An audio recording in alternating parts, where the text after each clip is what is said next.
নমস্কার। আরও একটা গুরুত্বপূর্ণ চাকরির নোটিফিকেশান নিয়ে চলে এলাম। আপনারা দেখছেন আপনাদেরই প্রিয় বিশ্বস্ত চ্যানেল।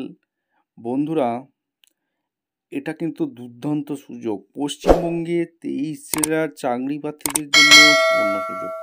23 জেলার চাকরি প্রার্থীরা মেল ফিমেল সবাই আবেদন করে দিতে পারবে। কিসে নিয়োগ হচ্ছে? 61টি গ্রাম পঞ্চায়েতে নতুন করে কর্মী নিয়োগের বিজ্ঞপ্তি প্রকাশিত হয়ে গেল। ফর্মটা কিন্তু জমা দিচ্ছে, একটা অ্যাপ্লিকেশন ফর্ম ফিল আপ করতে হবে। সেই ফর্মটা কীভাবে ফিল আপ করবে এই প্রতিবেদনেই বলে দেবো। অবশ্যই তার জন্য ভিডিওটা মনোযোগ দিয়ে দেখতে হবে। কত তারিখ থেকে আবেদন, লাস্ট ডেট কবে, নিজের ব্লকেই তোমরা পোস্টিংটা পাচ্ছ, ইন্টারভিউর মাধ্যমে যোগ্য প্রার্থীদের ছাঁটাই বাছাই করবে, কোনো রকম লিখিত এক্সাম দিতে হচ্ছে না। আর এখানে তোমাদের সমস্ত কিছু বলে দিচ্ছি। মাধ্যমিক পাস হয়ে থাকলেই তোমরা আবেদনটা করে দিতে পারবে। কীভাবে আবেদন করবে এই প্রতিবেদনেই বলে দেবো। অবশ্যই তার জন্য ভিডিওটা মনোযোগ দিয়ে দেখতে হবে, জানতে হবে, বুঝতে হবে। এবং আমাদের চ্যানেলে ফার্স্ট টাইম থাকলে চ্যানেলটাকে সাবস্ক্রাইব করে বেল আইকনটা টিপে রাখতে হবে লেটেস্ট নতুন নতুন চাকরি খবর পাওয়ার জন্য। এই যে 61টি গ্রাম পঞ্চায়েতে নিয়োগ হচ্ছে, কোন কোন গ্রাম পঞ্চায়েতে নিয়োগ হচ্ছে, কারা আবেদন করতে পারবে, কোন ডিস্ট্রিক্টের ভ্যাকেন্সি, কোয়ালিফিকেশান কী লাগবে, এজ লিমিট কী লাগবে, সিলেকশন প্রসেস কী আছে, লাস্ট ডেট কবে আছে, এ টু জেড এই প্রতিবেদনেই বলে দেবো। একটা ভিডিও দেখলেই সমস্ত কিছু নোটিস তোমরা বুঝে যাবে কী করতে হবে না করতে হবে, সমস্ত ডিটেলস বলবো। অবশ্যই ভিডিওটা মনোযোগ দিয়ে দেখো। চ্যানেলে ফার্স্ট টাইম চ্যানেলটাকে সাবস্ক্রাইব করে বেল আইকনটা টিপে রাখতে হবে লেটেস্ট নতুন নতুন নোটিফিকেশান আকারে পাওয়ার জন্য। স্টেপ টু স্টেপ দেখিয়ে দিচ্ছি, ভিডিওটা তোমরা মনোযোগ দিয়ে দেখতে থাকো। একদম প্রথমেই বলেছিলাম যে একটা অ্যাপ্লিকেশান ফর্ম ফিল আপ করতে হবে। এই অ্যাপ্লিকেশান ফর্মটা ফিল আপ করে তোমাদের নির্দিষ্ট ঠিকানায় জমা করতে হবে, ঠিক আছে বন্ধু? একদম ডিটেলস বলছি, এখানে কী কী ক্রাইটেরিয়া আছে সমস্ত বলছি। আবেদনকারীর নাম, মহকুমা এগুলো দিতে হবে, স্বামী পিতার নাম, সাধারণ বসবাসের ঠিকানায় গ্রাম, থানা, পোস্ট অফিস, জেলা, পিনকোড, যোগাযোগের টেলিফোন নাম্বার, মোবাইল নাম্বার, উপস্বাস্থ্য কেন্দ্র, বৈবাহিক স্থিতি, বিবাহিত না বিচ্ছিন্ন না বিধবা, সাব সেন্টার হতে বসবাস ঠিকানা, হাঁটা পথ দূরত্ব কত কিলোমিটার, নির্বাচক সচিত্র পরিচয়পত্র SC/ST প্রযোজ্য হলে দিতে বলছে, এগুলো তোমরা দিয়ে দেবে। এরপর যেটা দিতে বলছে, আবেদনকারীকে ভোটার লিস্ট অনুসারে নাম, বিধানসভা ক্ষেত্রের নাম, অংশ নম্বর, ক্রমিক নাম্বার, বিবাহিত জীবিত স্বামীর এইগুলো দিতে হবে, বিধবার পিতার, বিবাহ বিচ্ছিন্ন পিতার, মাধ্যমিক সমতুল্য পরীক্ষার বিশদ বিবরণ, পরীক্ষার নাম, বোর্ড পরীক্ষার ব্যবহার, মোট প্রাপ্ত নম্বর শতকরা, ঠিক আছে? যেহেতু এখানে কারা আবেদন করতে পারবে, অর্থাৎ 10 পাস হয়ে থাকলেই তোমরা আবেদনটা করে দিতে পারবে, ঠিক আছে? কোয়ালিফিকেশান ন্যূনতম 10 পাস। এবং আর কি ডকুমেন্টস লাগবে? উচ্চতর শিক্ষাগত যোগ্যতা যদি তোমাদের থেকে থাকে, উচ্চ মাধ্যমিক, স্নাতকোত্তর যদি থেকে থাকে, অনায়াসে তোমরা আবেদনটা করে দিতে পারো, ঠিক আছে? এখানে আর যেটা লাগছে, সত্যবৈধ নকলগঠিত অর্থাৎ অ্যাডমিট কার্ডের জন্য সাম্প্রতিক প্রার্থীর স্বাক্ষরসহ রঙিন পাসপোর্ট ছবি, 5 টাকার ডাক টিকিট সহ নিজ ঠিকানা লেখা খাম, মাধ্যমিক সমতুল্য পরীক্ষার অ্যাডমিট বয়সের প্রমাণপত্র, মাধ্যমিক বা সমতুল্য পরীক্ষার মার্কশিট, ভোটার সচিত্র পরিচয় অর্থাৎ EPS রেশন কার্ড, SC/ST সংস্পর্শ প্রযোজ্য হলে, স্বনির্ভর গোষ্ঠী প্রশিক্ষণপ্রাপ্ত দায়ী এবং লিঙ্ক ওয়ার্কারের সংস্পর্শ প্রযোজ্য হলে, বর্তমান ভোটার তালিকার অংশ নম্বর, ক্রমিক নাম্বার প্রত্যয়িত নকল, উচ্চতর শিক্ষাগত যোগ্যতা থাকলে উচ্চ মাধ্যমিক স্নাতকোত্তর উত্তর হয়ে থাকলে যদি করে থাকো তাহলে তোমাদের এগুলো দিতে বলছে। আর এখানে ঠিকঠাক তথ্য দিয়ে ফিল আপ করবে। যদি ভুল তথ্য অসাধু প্রভাব খাটানোর চেষ্টা হয় তাহলে প্রার্থীটা ক্যান্সেল হয়ে যাবে। আবেদনকারীকে স্বাক্ষর একটা করতে হবে। কোন কোন পঞ্চায়েতে নিয়োগ হচ্ছে, এখানে তোমাদের নেম অফ যা জিপি বলে দিয়েছে, এখানে ভিলেজ বলে দিয়েছে, সাব সেন্টার বলে দিয়েছে, এখানে দেখতে পাচ্ছ সোমরা, এখানে বিভিন্ন এখানে দিয়েছে মগরা, মগরা 1, মগরা 2, সপ্তগ্রাম, ঠিক আছে? এই সবগুলো ভ্যাকেন্সি আছে। ব্যান্ডেলে আছে, এখানে বিভিন্ন দেবদন্তপুর, এখানে কদিলা, ঠিক আছে? বিভিন্ন কদিলা 1-এ বিভিন্ন পঞ্চায়েতে নিয়োগ হচ্ছে, গুড়বাড়ি, বেলমুড়ি, ঠিক আছে? গুড়াপ, দাসঘাড়া, ধনিয়াখালি 1, ঠিক আছে? মান্ডা, এই বিভিন্ন ডিপার্টমেন্টে নিয়োগ হচ্ছে। আর হরিপালও এখানে নিয়োগ হচ্ছে। হরিপাল আশুতোষ, হরিপাল সাইদেব, ঠিক আছে? পান্ডুয়া, এখানে বিভিন্ন তোমাদের পঞ্চায়েতে এখানে নিয়োগ করছে। বুলবা জিপি, এখানে হারিদ জিপি, রিসরা, নবগ্রাম, কানাইপুর, এইসব পঞ্চায়েতে নিয়োগ হচ্ছে। বড়াই, এইগুলো তোমরা জানো, কেজিডি, এখানে তোমাদের এই সব ডিপার্টমেন্ট টোটাল লিস্ট 63টি গ্রাম পঞ্চায়েতে এখানে নিয়োগ হচ্ছে। এবার এখানে সব কিছু নোটিশটা এখানে দিয়ে দিচ্ছে, এগুলো ব্লক নেম এগুলো তোমাদের দিয়ে দিয়েছে, ভালো করে নোটিশটা একবার চেক আউট করে নেবে। এবারে কোথা থেকে বিজ্ঞপ্তিটা প্রকাশিত হয়েছে, কারা আবেদন করতে পারবে, কি কোয়ালিফিকেশান লাগবে, এজ ক্রাইটেরিয়া কী আছে, সিলেকশন প্রসেস কী আছে, A to Z এই প্রতিবেদনেই বলে দেবো। অবশ্যই তার জন্য কী করতে হবে, ভিডিওটা মনোযোগ দিয়ে দেখতে হবে, জানতে হবে, বুঝতে হবে, এবং আমাদের চ্যানেলে ফার্স্ট টাইমে থাকলে চ্যানেলটাকে সাবস্ক্রাইব করে বেল আইকনটা টিপে রাখতে হবে লেটেস্ট নতুন নতুন চাকরি খবর পাওয়ার জন্য। স্টেপ টু স্টেপ দেখিয়ে দিচ্ছি, ভিডিওটা তোমরা না স্কিপ করে মনোযোগ দিয়ে দেখতে থাকো।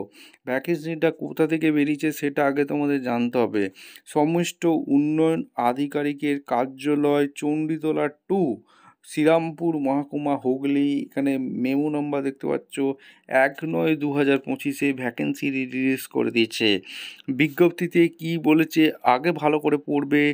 রাজ্য মিশন অধিকর্তা স্বাস্থ্য মিশন 27/6/2012 তারিখের পত্র অনুযায়ী পশ্চিমবঙ্গ সরকার স্বাস্থ্য পরিবার কল্যাণ বিভাগ 16/5/2025 তারিখের এখানে অনুযায়ী হুগলি জেলা শ্রীরামপুর মহকুমার চণ্ডীতলা 2 সমষ্ট উন্নয়ন আধিকারিক এর অন্তর্গত ব্লকের সংযোজনী 2 উল্লিখিত উপস্বাস্থ্য কেন্দ্রের পাশে উল্লেখিত স্থানের জন্য আশা নিয়োগের বিজ্ঞপ্তি প্রকাশিত হয়ে গেল। অন্তর্গত স্থানের ওই এলাকার স্থায়ী বাসিন্দা হতে হবে। মহিলা প্রার্থীদের কাছ থেকে উক্ত পদের জন্য নির্দিষ্ট আবেদনপত্র দরখাস্ত চালু হয়ে গেল। কারা আবেদন করতে পারবে, শর্তাবলী এখানে পরিষ্কারভাবে এক এক করে তোমাদের বলবো, অবশ্যই ভিডিওটা মনোযোগ দিয়ে দেখো। প্রথম যে শর্ত দিয়েছে, কেবলমাত্র বিবাহিতা বিধবা আদালত কর্তৃক আদেশনামা প্রাপ্ত বিবাহ বিচ্ছিন্না মহিলারাই আবেদন করে দিতে পারবে। আগ্রহী প্রার্থীকে অবশ্যই সংশ্লিষ্ট স্থানের স্থায়ী বাসিন্দা হতে হবে। অর্থাৎ যেই জিপিতে তোমরা আবেদন করতে চাইছো সেইখানের স্থায়ী বাসিন্দা হতে হবে। প্রমাণস্বরূপ সাম্প্রতিক ভোটার তালিকার অনুসারে প্রার্থীকে তার ইপিএস বা রেশন কার্ডের সত্যায়িত নকল অবশ্যই কিন্তু জমা দিয়ে দিতে হবে। সম্প্রতি বাসস্থান পরিবর্তনকারী প্রার্থীর ক্ষেত্রে তার পরিবারের যোগসূত্র যাচাই করতে হবে। সাধারণ 3 নম্বর বলেছে, সাধারণ প্রার্থীর বয়স 1/1/2025 তারিখের থেকে 30 থেকে 40 বছরের মধ্যে হতে হবে। তপশিলি জাতি, তপশিলি উপজাতিভুক্ত প্রার্থীদের বয়স সময়সীমা এই তারিখে 22 থেকে 40 বছরের মধ্যে হতে হবে। 4 নম্বরে বলেছে, প্রার্থীকে অবশ্যই মাধ্যমিক সমতুল্য পরীক্ষায় উত্তীর্ণ হতে হবে। কাজটা করতে গেলে বন্ধু 10 পাস লাগছে। মাধ্যমিক সমতুল্য অবতীর্ণ কিন্তু অনুত্তীর্ণ প্রার্থীরাও আবেদনকারী হিসাবে বিবেচিত হবে। অর্থাৎ যারা ক্লাস 9 পাস করেছো তারাও আবেদন করতে পারবে। উচ্চতর শিক্ষাগত যোগ্যতার প্রার্থীরাও আবেদনকারী হিসাবে এখানে বিবেচিত হবে। এক্ষেত্রে মাধ্যমিক বা সমতুল্য পরীক্ষায় প্রাপ্ত নম্বরই বিচার করা হবে। উচ্চতর শিক্ষাগত যোগ্যতা থাকা প্রার্থীদের উচ্চশিক্ষার কোনো মূল্যায়ন বিবেচনার সুবিধা থাকবে না। আর এখানে তোমাদের কি বলেছে, এখানে তোমাদের যেগুলো মেন ক্রাইটেরিয়াগুলো আমি বলছি। 5 নম্বর পয়েন্টে বলেছে গ্রেড 1 গ্রেড 2 স্বনির্ভর গোষ্ঠীর সদস্য প্রশিক্ষণপ্রাপ্ত দায়ী এবং লিঙ্ক ওয়ার্কার গণ সকলেই বিভাগীয় সংস্পর্শে দাখিল করলে অগ্রাধিকার বিবেচনায় যোগ্য হবেন। 6 নম্বর পয়েন্টে বলেছে সাব সেন্টার সন্নিহিত গ্রাম সমূহের সরণি এখানে 2011 সালের জনগণনার তথ্য প্রেক্ষাপন করে তপশিলি জাতি উপজাতি অধ্যুষিত সংশ্লিষ্ট স্থানের তপশিলি জাতি উপজাতিরা সংখ্যাগরিষ্ঠ 50%-এর বেশি সংখ্যাগরিষ্ঠ সেখানে প্রয়োজনীয় যোগ্যতা সম্পন্ন তপশিলি জাতি উপজাতির আবেদনকারীরা অগ্রাধিকার পাবেন, এবং যদি এমন প্রার্থী পাওয়া না যায় সেক্ষেত্রে সাধারণ প্রার্থীরা মনোনীত হতে পারেন। 7 নম্বর পয়েন্টে বলেছে আবেদনকারীকে আবেদনপত্রের সঙ্গে যে সকল প্রমাণপত্রের সত্যায়িত প্রতিলিপি জমা করতে হবে সেগুলো হলো জন্ম তারিখে সংশ্লিষ্ট মাধ্যমিক সমতুল্য পরীক্ষার অ্যাডমিট কার্ড, এলাকার বাসিন্দা হিসেবে ভোটার পরিচয়পত্র, ইপিএস, রেশন কার্ড, উপযুক্ত কর্তৃপক্ষের দেওয়া জাতিগত প্রমাণপত্র তপশিলি জাতি উপজাতির ক্ষেত্রে, মাধ্যমিক সমতুল্য পরীক্ষার মার্কশিট, উপযুক্ত কর্তৃপক্ষের দেওয়া গ্রেড 1 গ্রেড 2 স্বনির্ভর গোষ্ঠীর সদস্য প্রশিক্ষণপত্র দায়ী এবং লিঙ্ক ওয়ার্কের প্রমাণপত্র প্রযোজ্য হলে। বলেছে প্রার্থীর স্বাক্ষর সহ 2 কপি পাসপোর্ট সাইজ ফটো, আবেদনপত্রের ছবিতে সামনের নিচের দিকে আড়াআড়ি এবং অন্য ছবিটিতে পিছনের দিকে আড়াআড়ি স্বাক্ষর করতে হবে। শংসাপত্রগুলো যে কোনো একটি আবেদনপত্রের সঙ্গে যুক্ত না থাকলে আবেদনপত্র বাতিল করা হবে। নিয়োগের পূর্বে প্রার্থীকে অবশ্যই ক থেকে 5 উল্লেখিত প্রমাণপত্রগুলির আসল দেখাতে হবে। এরপর যেটা বলেছে, উপরোক্ত শর্ত পূরণ করে প্রার্থীদের ইন্টারভিউর তারিখ, সময়, স্থান, উল্লিখিত পত্র যোগ্য প্রার্থীদের ঠিকানায় ডাকযোগে প্রেরণ করা হবে। অসম্পূর্ণ ত্রুটিপদে আবেদন খারিজ হবে এবং পরবর্তীকালে অনুরোধ গ্রাহ্য হবে না। আবেদনপত্র কোথায় জমা দেবে সেটা কিন্তু আগে জানতে হবে। চণ্ডীতলা, এখানে পরিষ্কার বলেছে, চণ্ডীতলা 2 সমষ্টি উন্নয়ন আধিকারিকরণ বিডিও অফিসে জমা করতে হবে। ডাকযোগে প্রেরিত আবেদন গ্রাহ্য হবে, তবে তা নিম্নলিখিত সময়সীমার মধ্যে পৌঁছাতে হবে। ডাকযোগে আবেদনপত্র প্রেরণের ঠিকানা সমষ্টি উন্নয়ন আধিকারিক কার্যালয়, চণ্ডীতলা 2, হুগলি পিনকোড হচ্ছে 712702। আবেদনপত্র জমা দেওয়ার তারিখ 2/9/2025 থেকে যেটা চালু হয়েছে, চলবে 15/10/2025 থেকে বিকাল 5টা পর্যন্ত অবধি। সরকারি ছুটির দিন নির্ধারিত অফিস চলাকালীন সময়ের মধ্যে। আবেদনকারীকে সংযোজনী 1 ব্লক ভিত্তিক আশা শূন্য পদের তালিকা সংযোজনী 2তে উল্লিখিত হলো, ঠিক আছে। এবং এই হচ্ছে তোমাদের সমস্ত কিছু বলেছে, ডিটেলস ভালো করে পড়ে নেবে। তোমাদের অফিসিয়াল বিজ্ঞপ্তি, তোমাদের এই হচ্ছে আশা পদে নিয়োগ হচ্ছে।